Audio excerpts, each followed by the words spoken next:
Hey, welcome back, everybody. Thanks for joining us here on Living Hope, a weekly journey designed to provide hope, inspiration, and education for those living with pancreatic cancer, sharing the real-life stories of those really affected by this deadly disease and how they deal with it on a daily basis.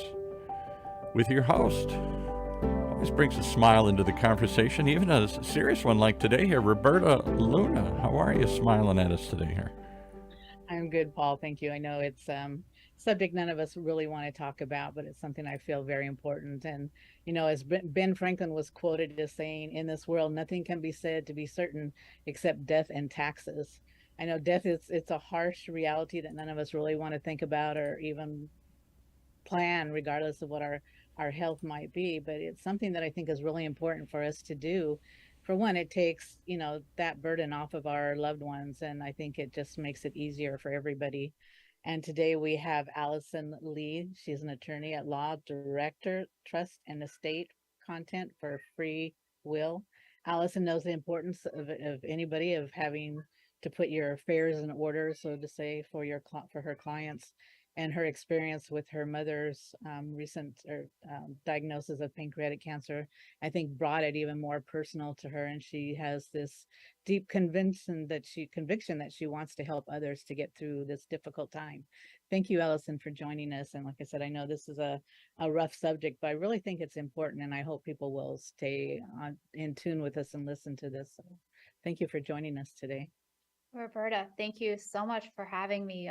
Thank you, and thank you to your community. As a lawyer and also as someone who lost a very dear member of my family to pancreatic cancer. Can you tell us a little bit, if you're comfortable sharing your mom's journey with pancreatic cancer? Absolutely. Well, it was 19 months before May of 2012 when my mother woke up one morning and started itching. And we all thought that maybe it was chicken pox or bed bugs, or, we kept asking ourselves, what do you think it is? What do you think it is? Well, hindsight's 2020. We brought her into the doctor who examined her, looked at her eyes, which were jaundice, and started putting the pieces together. Not long after that, there were specialists brought in and more specialists. And it started the blur in all of our heads. It all moved so fast. And then we had a diagnosis of pancreatic cancer.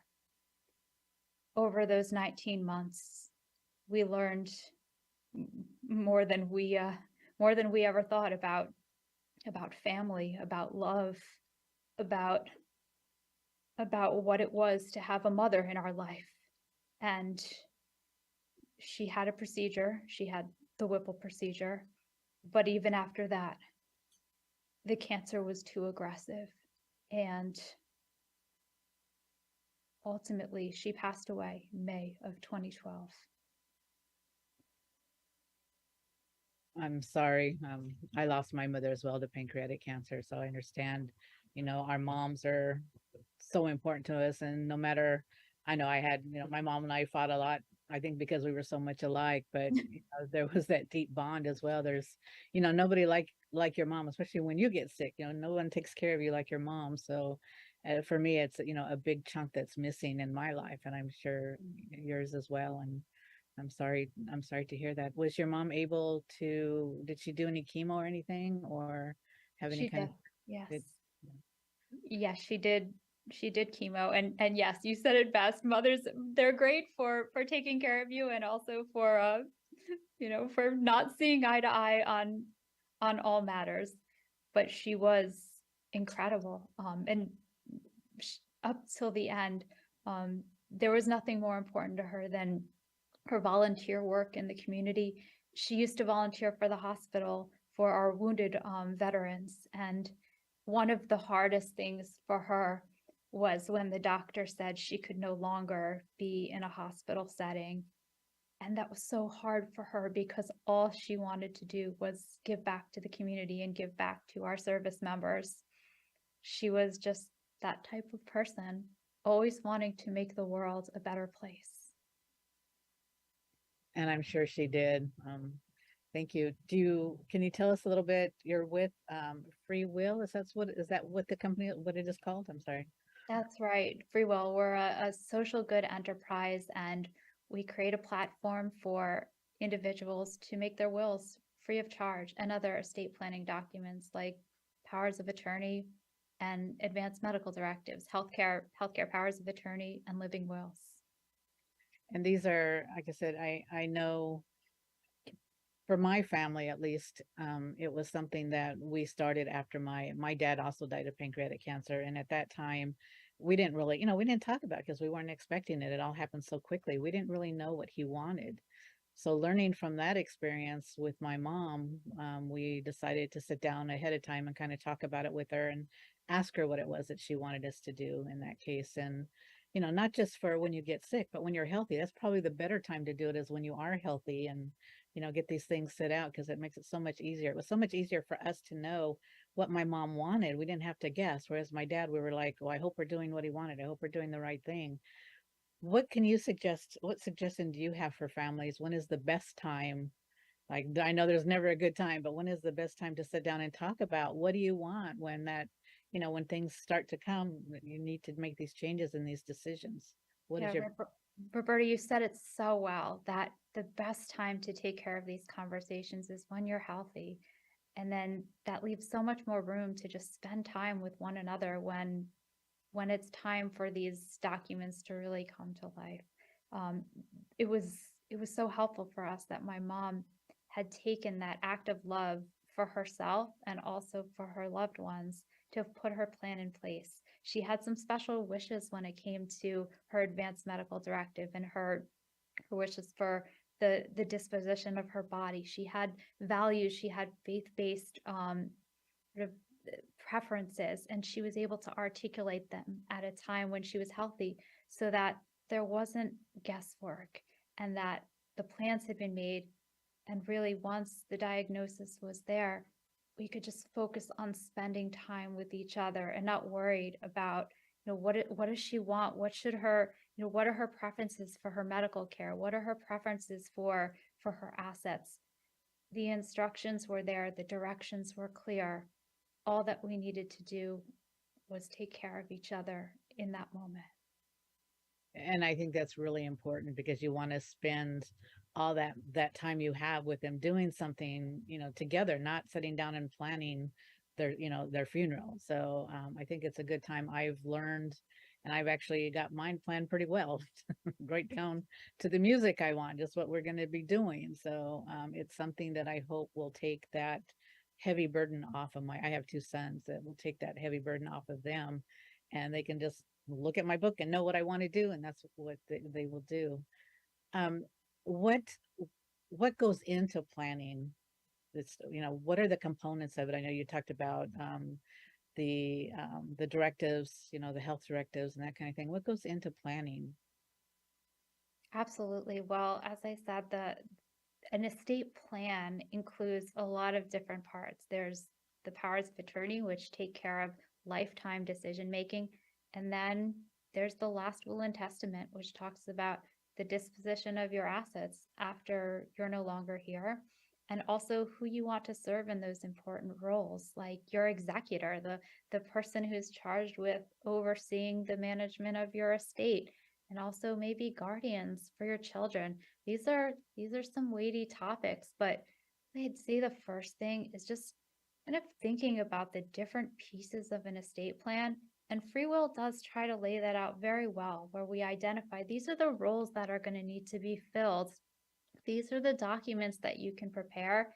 And, and here's a way to list out your assets so that there's no guesswork for your executor when it comes time to administer your estate. If you can make the management of your estate as easy and orderly as possible, it's a great act of care for the people in your life that, are going to be charged with overseeing all of this and making sure your lasting wishes are carried out.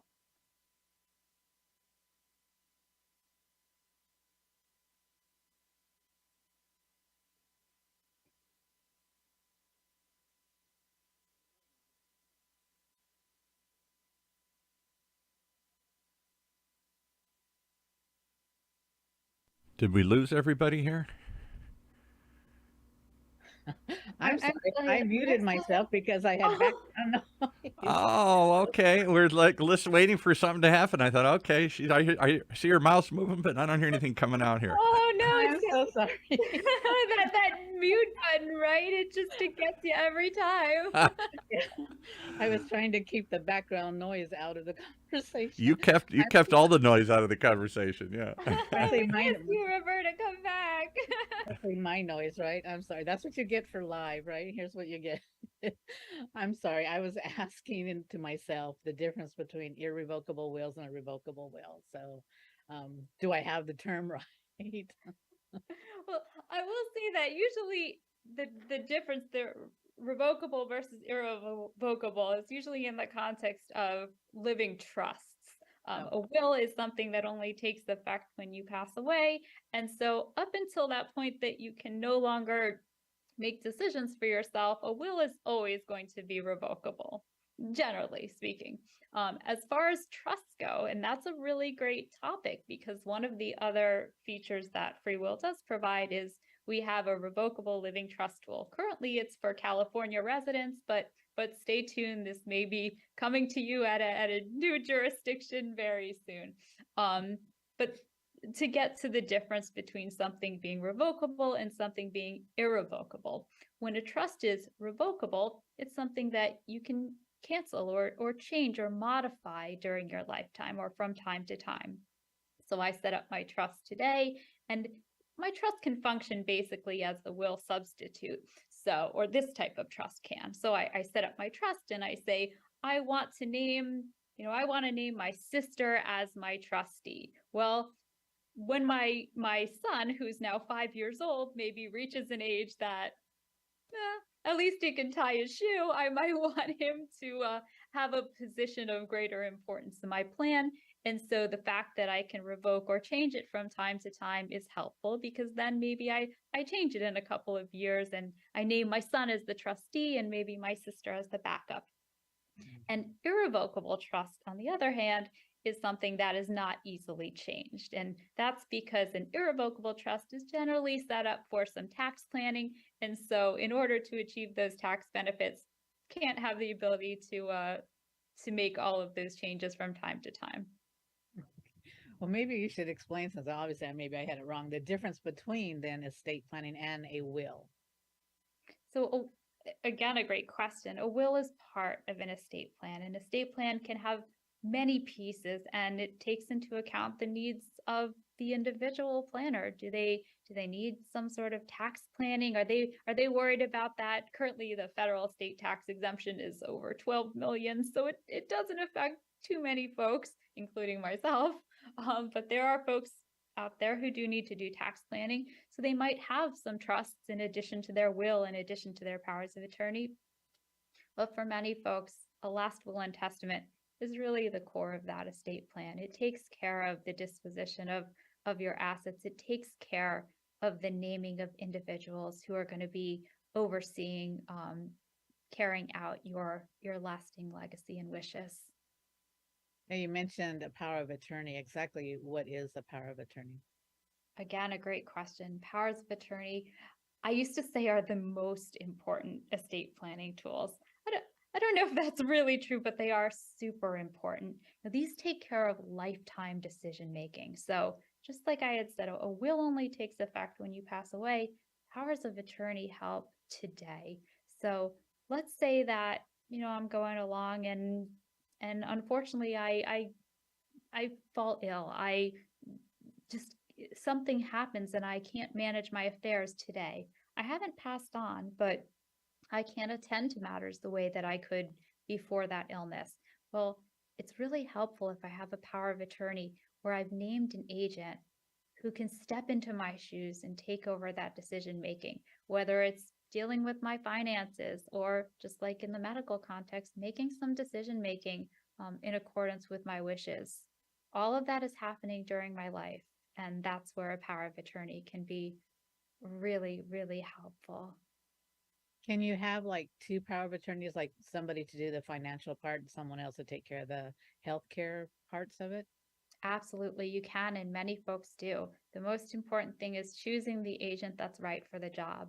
So if you have a close friend who's really great with finances, but maybe less savvy when it comes to the to the medical decision making, then sure, name them as your agent under your power of attorney, and then stick somebody in as your healthcare agent who you think is going to respect your wishes and also be comfortable navigating in that space.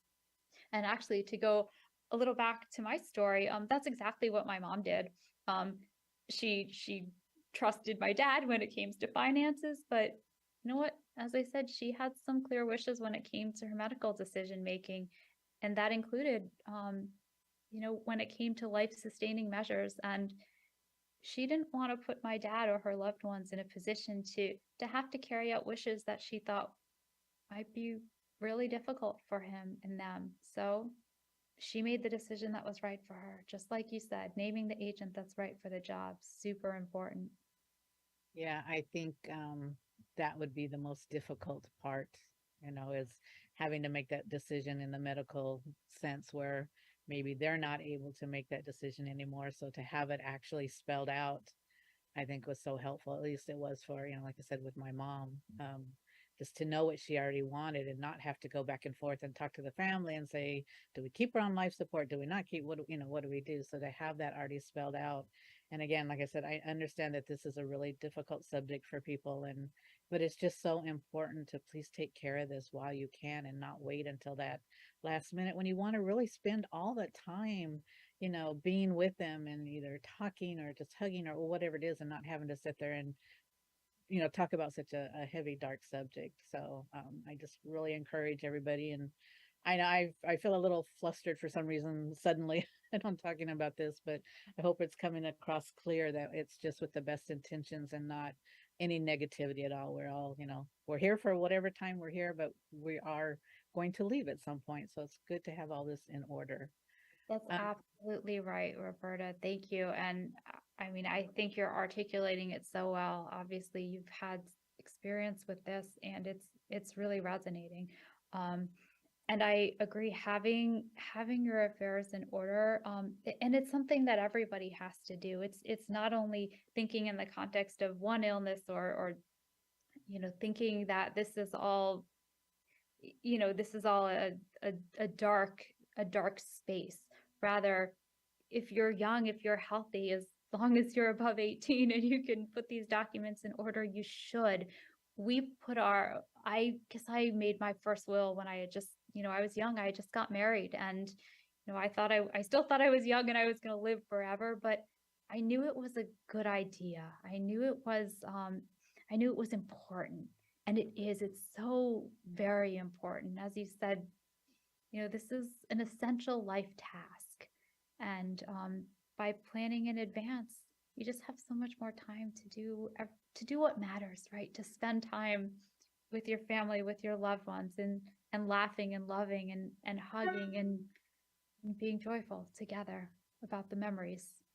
Maybe we can talk a little bit what happens when you don't have a will, because I hear all kinds of horror stories on that end. So what happens when you don't have a will or a living trust?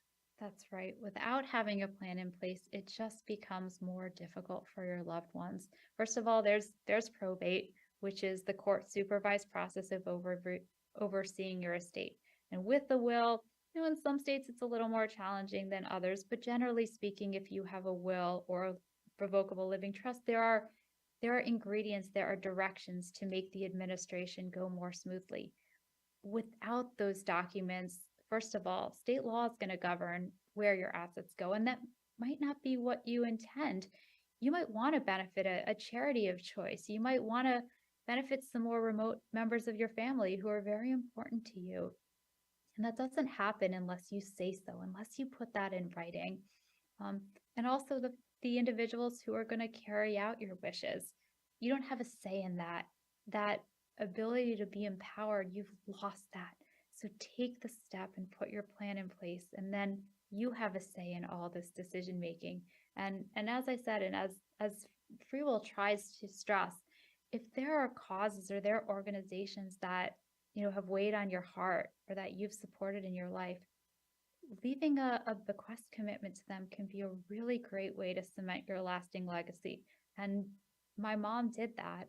As I said, she volunteered a lot in her community, with the hospital for veterans, and she wanted them as part of her will. And she made that statement. She stood up and she, in a sense, through her will, was able to say how important those organizations were to her. So the best time if you wanted to make like a donation to a nonprofit or any organization, that is the best time is to put it in your will, correct? Or does that go in your living trust? I'm sorry, I'm still a little trying to, I think. You're doing great. You're doing great. It can go in either. It can be a bequest commitment in your will. It can be a distribution in your revocable living trust. Either way, it's a great way to cement your lasting legacy, is to make a bequest commitment.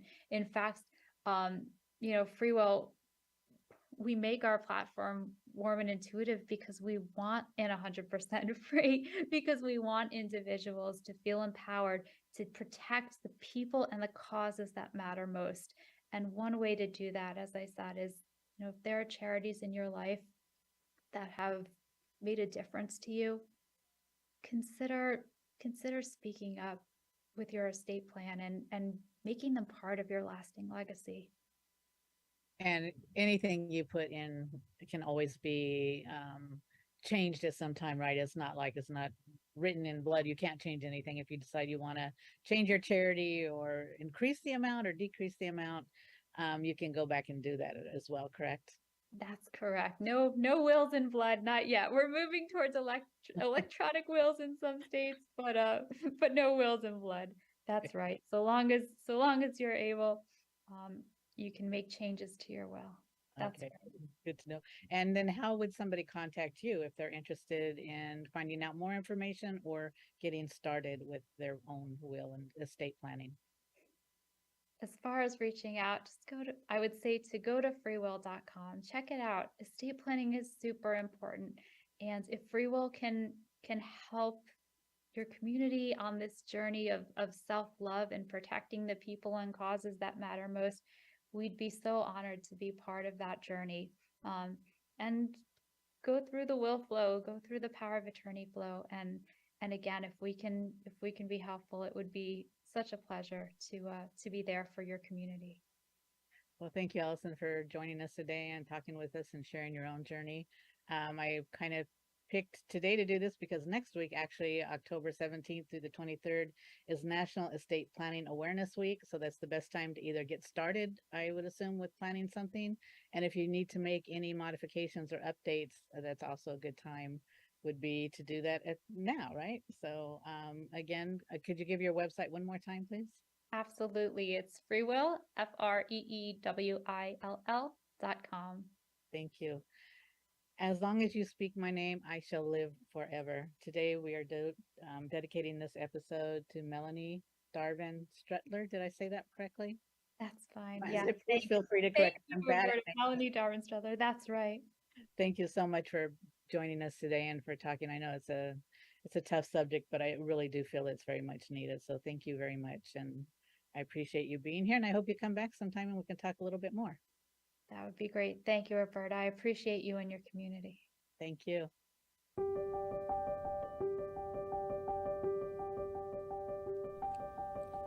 Well, there you have it, from our community to yours, a weekly installment of Living Hope, something we all need. Show that chronicles the weekly journey that so many are on, trying to provide some hope, inspiration, and education along the way. And if you have somebody you know that's looking for any of that, we got lots of resources. Hirschberg Foundation's one we've had on several times. We'll give you one here locally in Orange County. PanCAN, Pancreatic Cancer Action Network. You can call them at 8772, the number PanCAN, or spell out PanCAN, P-A-N-C-A-N. That's 8772, P-A-N-C-A-N, if you need some help right away. And if you have a story you'd like to share or an idea you'd like us to explore, please contact us here at OC Talk Radio or reach out to Roberta, social media and otherwise. Otherwise, we'll look forward to seeing you here next week for more Living Hope. Streaming live from our studios here at the University of California, Irvine's Beale Applied Innovation Center.